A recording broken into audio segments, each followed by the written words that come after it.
갈라디아서 5장 13절부터 26절 말씀입니다. 제가 봉독하고 마지막 절 합독하겠습니다. 형제들아, 너희가 자유를 위하여 부르심을 입었으나 그러나 그 자유로 육체의 기회를 삼지 말고 오직 사랑으로 서로 종노릇하라. 온 율법은 내 이웃 사랑하기를 내 자신같이 하라 하신 한 말씀에서 이루어졌나니 만일 서로 물고 먹으면 피차 멸망할까 조심하라. 내가 이르노니 너희는 성령을 따라 행하라. 그리하면 육체의 욕심을 이루지 아니하리라. 육체의 소욕은 성령을 거스르고 성령은 육체를 거스르나니 이 둘이 서로 대적하므로 너희가 원하는 것을 하지 못하게 하려 함이니라. 너희가 만일 성령의 인도하시는 바가 되면 율법 아래 있지 아니하리라. 육체의 일은 분명하니 곧 음행과 더러운 것과 호색과 우상 숭배와 주술과 원수 맺는 것과 분쟁과 시기와 분냄과 당짓는 것과 분열함과 이단과 투기와 술 취함과 방탕함과 또 그와 같은 것들이라. 전에 너희에게 경계한 것 같이 경계하노니 이런 일을 하는 자들은 하나님의 나라를 유업으로 받지 못할 것이요 오직 성령의 열매는 사랑과 희락과 화평과 오래 참음과 자비와 양선과 충성과 온유와 절제니 이 같은 것을 금지할 법이 없느니라. 그리스도 예수의 사람들은 육체와 함께 그 정욕과 탐심을 십자가에 못 박았느니라. 만일 우리가 성령으로 살면 또한 성령으로 행할지니 함께 읽습니다. 헛된 영광을 구하여 서로 노엽게 하거나 서로 투기하지 말지니라. 아멘. 우리는 갈라디아서를 통해서 바울이 전한 복음 이외에 다른 복음을 받은 갈라디아 교회 성도들의 정말 그 미혹 가운데 있는 모습들을 살펴보고 있습니다. 예수 그리스도의 십자가 복음, 그 은혜로만 우리는 구원을 받습니다. 하나님의 아들 예수 그리스도를 믿음으로 말미암아 구원을 받는다는 것입니다. 이 믿음으로 말미암아 구원에 이른다는 이신칭의의 이 바울의 복음은 그 당시에 율법을 통해서 구원을 이루고자 했던 수많은 유대주의자들, 그리고 특별히 갈라디아 교회에 바울이 전한 복음만으로는 부족하고 그들이 더하여 가르치고 있는 이 율법을 행해야 구원에 이른다라는 이 잘못된 거짓 교사들의 가르침 가운데 있던 이 갈라디아 교회 사람들, 그들이 향한 분명한 메시지였어요. 여러분, 우리는 어떻게 구원에 이르게 됩니까? 전도 폭발 훈련 질문해 보면 이런 질문이 있어요. 당신이 오늘 밤 죽음을 맞이한다면 천국에 들어갈 것을 확신하십니까? 네라고 대답을 하겠죠. 왜 그렇다라고 믿습니까? 라고 했을 때 우리의 답은 분명합니다. 예수 그리스도를 믿음으로 말미암아. 믿는다는 건 어떤 것이죠? 그분이 하나님의 아들이시요 또 우리를 죄에서 구원하신 그리스도. 그래서 우리는 십자가를 믿고 그 은혜로 말미암아 구원을 얻으며 예수님의 십자가를 전하는 것이죠. 그런데 거기에 꼭 사족을 다하는 분들이 있어요. 예수 그리스도를 믿고 하나님의 뜻에 따라 선한 일을 행하기 때문에. 여러분, 어쩌면 이 선한 일을 행한다는 것이 마치 완전하게 뭔가를 하나 덧붙이는 것처럼, 우리가 받은 구원을 완성시켜주는 것처럼 느껴지지만 전혀 아니라는 것입니다. 그와 같은 것은 오히려 우리가 예수 그리스도를 믿음으로 구원을 얻는다는 것이 무엇인가 부족하게 느껴지는 우리 마음의 잘못된 생각인 것을 저와 여러분이 분명히 알아야 돼요. 우리는 오직 예수 그리스도를 믿음으로 구원에 이릅니다. 그런 이후에 우리에게 주어진 삶의 문제는 우리가 구원을 받게 되는 것과는 또 다른 차원의 문제라는 것을 저와 여러분이 분명히 아셔야 돼요. 여기서 흔들리면 안 됩니다. 우리가 다 아는 것 같아도 실제적으로 세상 가운데 나아가서 그러한 행위를 가진 사람들 또는 행위를 요구하는 사람들 앞에서 위축되기 마련이에요. 분명히 해야 합니다. 우리는 율법이 아닙니다. 은혜로 구원에 이른 것입니다. 저와 여러분의 공로가 아닙니다. 오직 예수 그리스도의 은혜로 구원을 받는 것입니다. 할렐루야. 이것을 분명히 아셔야 돼요. 그래서 율법과 공로의 또 다른 한편에는 믿음과 은혜라는 우리의 신앙의 고백이 자리 잡고 있는 것이죠. 우리는 구원을 받았습니다. 구원을 받았다는 것은 저와 여러분을 그동안 얽매이고 있던 죄와 사망의 권세와 사슬에서 노임을 받았다는 것이, 자유를 얻었다는 것입니다. 그래서 예수님은 우리에게 자유를 주시려고 오셨다라고 바울은 5장 첫 부분에서 이야기해요. 그리스도께서 우리를 자유롭게 하려고 자유를 주셨으니 그러므로 굳건하게 서서 다시는 종의 멍에를 매지 말라. 분명한 것이죠.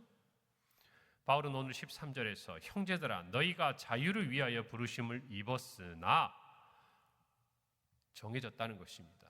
이제 우리가 이것을 명확히 했다는 것이에요. 그리고 이어서 말합니다. 그러나 그 자유로 육체의 기회를 삼지 말고 오직 사랑으로 서로 종노릇하라. 우리가 자유를 얻었다면 거기에는 또 다른 두 개의 길이 있다는 것이에요. 하나는 그 얻은 자유로 육체의 기회를 삼는 삶이 있고, 또 하나는 사랑 안에서 서로 종노릇하는 삶이 있다는 것입니다. 이 두 가지에 대해서 우리가 생각해야 돼요. 여러분, 사람들은 자유를 위해 힘씁니다. 그토록 자유를 갈구합니다. 우리나라도 자유, 대한민국이 되기 위해서 얼마나 많은 사람들이 싸우고 피를 흘렸습니까? 우리가 살고 있는 이 세상, 너무나 당연하게 생각하는 그 모든 것들이 사실은 역사를 거슬러 올라가서 100년, 200년만 거슬러 올라가 봐도 얼마나 꿈에도 생각하지 못했던 일이라는 것을 저와 여러분이 알 것이에요. 엄연한 반상회 제도가 있었고, 정말 태어나면서부터 벗어버릴 수 없는 신분의 굴레가 있었고, 여러분 그 모든 것들이 정말 깨트려지고 오늘날과 같은 사회가 된 것은요, 이 땅에 복음이 들어온 이유였어요. 교회가 세워지고 학교가 세워지고 병원이 세워지고 사람들이 교육을 통해서 자유가 무엇인지, 평등이 무엇인지 그 모든 것을 성경을 통해서 배우게 된 것을 저와 여러분이 잘 아셔야 합니다. 여러분, 우리가 자유를 얻기 전까지는요, 무엇으로부터 자유를 얻기 위해서 끊임없이 애써야 돼요. 억압하고 정말 누르고 박해하고. 그러나 중요한 것은 우리가 자유를 얻었다면 그 얻은 이후에도 끊임없이 우리가 자유를 얻기 위해 싸워야 되는 것이 아닙니다. 이제는 또 다른 숙제가 우리 앞에 있는 것이에요. 우리가 얻은 자유를 어떻게 사용할 것인가 하는 거예요. 그것이 우리에게 더욱 중요한 것입니다. 여러분, 힘들고 어려울 때는 먹고 살기 위해서 애썼어요. 무엇인가 우리가 필요한 것들을 얻기 위해 수고하고 땀 흘렸습니다. 여러분, 그러나 우리가 먹고 살 만한 그 어떤 것들을 이룬 다음에는요, 이제는 우리에게 있는 것들을 어떻게 사용할 것인가가 보다 중요한 문제예요. 끊임없이 더 얻고자, 마치 지난 시간 배고프고 가난하고 힘들고 그랬던 삶의 시간을 벗어버리지 못하고 여전히 부요하고 지금은 다 예전보다 풍요하고 이제는 과거의 상처를 딛고 일어나서 감사로 살아야 될 그 삶을 누리지 못하고 여전히 가난했던 시절처럼, 여전히 배고팠던 시절처럼, 여전히 아무것도 가지지 못했던 그 시절처럼 끊임없이 살아가고 원하고 있다면 여러분, 그 인생이 얼마나 불쌍한 인생입니까? 여러분, 저와 여러분도 마찬가지예요. 구원을 받았다면 이제는 우리의 싸움의 대상, 우리의 삶에 살아갈 목표가 달라져야 한다는 것입니다. 예전에는 가난을 이기는 것, 그것이 목표였다면 아니에요. 이제는 우리에게 주신 은혜를 어떻게 누리며 살 것인가, 어떻게 나누며 살 것인가. 여러분, 신앙의 원리도 마찬가지예요. 우리가 하나님께로부터 예수 그리스도로 말미암아 자유를 얻었다면 이제는 그 자유를 어떻게 사용할 것인가, 내 육체의 기회를 사용하기 위해서, 얻기 위해서 그렇게 쓸 것인가, 아니면 그 자유를 주신 예수 그리스도를 위해 나에게 주신 자유를 사용할 것인가. 여러분, 그것이 우리의 숙제인 거예요. 여러분, 우리의 복음에 빚졌다고 이야기하지 않습니까? 예수님께 그 구원의 은혜를 받고 이 땅에 왔던 수많은 선교사들, 또 우리 지금 이 시간도 생명의 위협 가운데 멀리 갈 것도 없이 우리 신여호수아 선교처럼 레바논의 그 전쟁의 한가운데서도 떠나지 못하고 복음을 전하는 것, 그가 이곳에 떠나올 자유가 없겠습니까? 어느 누구도 그가 온다고 비난하지 않아요. 오히려 오지 않는 것에 대해서 그렇게까지 해야 되냐고 얘기하겠지요. 그러나 그는 그가 가진 자유를 주를 위해서 그 땅의 영혼들을 위해 쓰는 거 아니겠어요? 그것을 누가 비난하겠습니까? 누가 뭐라고 하겠냐 그 말이에요. 이 땅에 왔던 선교사들 똑똑한 사람들이었어요. 배운 사람들이었어요. 이 땅에 살고 있는 정말 조선의 그 백성들은 이 세상 정말 어디를 돌아봐도 그보다 가난한 사람들 찾기 힘들었고 세상에 대한 지식이 아무것도 없던 그런 가난한 나라였어요. 어두운 나라였어요. 영적으로는 더했어요. 그런데 그들을 위해 그들의 목숨을, 그들이 가진 모든 것들을 사용했지 않습니까? 어느 한 선교사의 말처럼 나는 1000개의 목숨이 있어도 그 모든 것을 이 땅에 죽어도 아까워하지 않겠다고, 후회하지 않겠다고. 여러분, 그는 알았던 것이죠. 그녀의 삶에서 정말 하나님 주신 그 자유를 어떻게 사용할 것인가.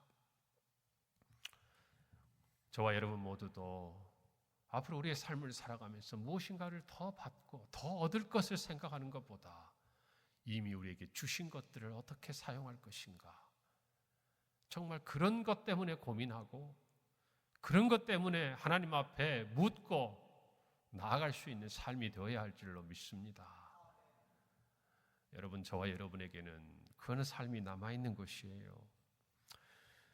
예수님께서는 말씀하셨어요. 마태복음 20장 28절에 인자가 온 것은 섬김을 받으려 함이 아니라 도리어 섬기려 하고 자기 목숨을 많은 사람의 대속물로 주려 함이다라고 말했습니다. 여러분, 오늘 삶에서 누구를 섬기고 계십니까? 누구를 섬기고 계세요? 여러분, 우리는 정말 하나님께서 우리에게 주신 이 자유를 가지고 우리 가정 안에서 우리의 가족들을 섬기고 우리 이웃들을 섬기고 교회 안에서 서로의 지체들을 섬길 뿐 아니라 우리 평강교회는 한국교회의 일원으로서 또한 한국교회를 섬길 뿐 아니라 이 나라와 이 민족을 섬기고 온 땅의 영혼들을 섬겨야 하는 줄 믿고 그렇게 하고 있는 줄 믿습니다. 여러분, 지난 주일 오후에 우리가 광화문과 시청 앞에 있는 100만 명이 넘게 주최측 주산으로 모이는 그 자리에, 여러분 이 자리 현장에 가신 분도 많잖아요. 저도 그곳에 가서 예배를 드리고 함께 찬양을 하면서 아마 세상은 그렇게 생각할 거예요.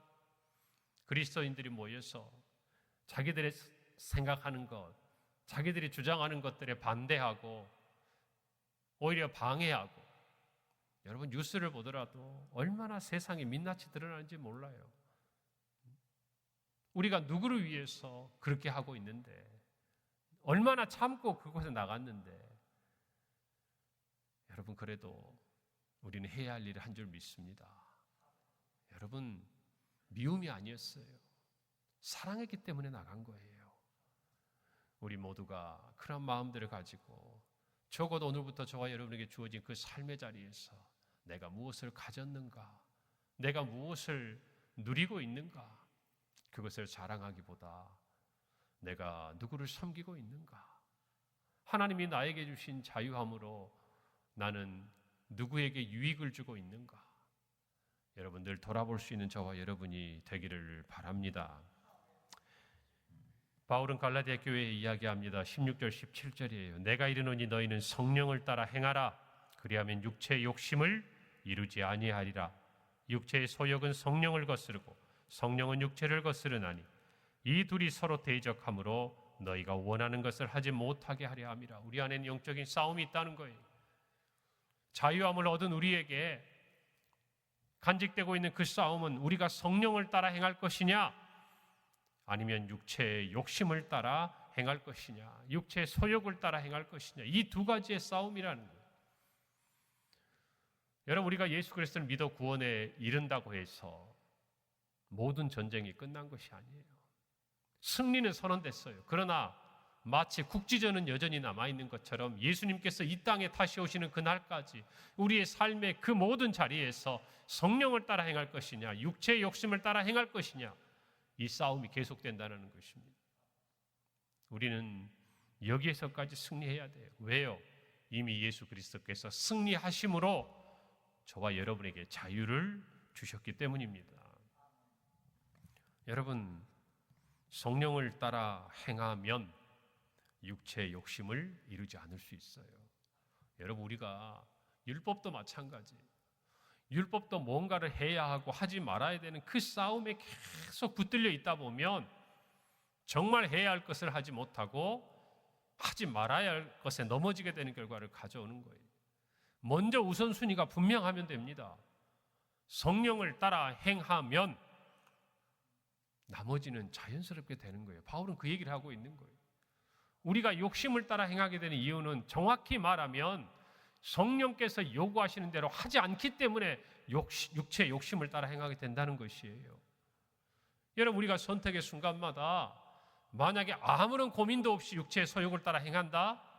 여러분, 우리의 영혼에 심각한 질병이 든 거 아니겠습니까?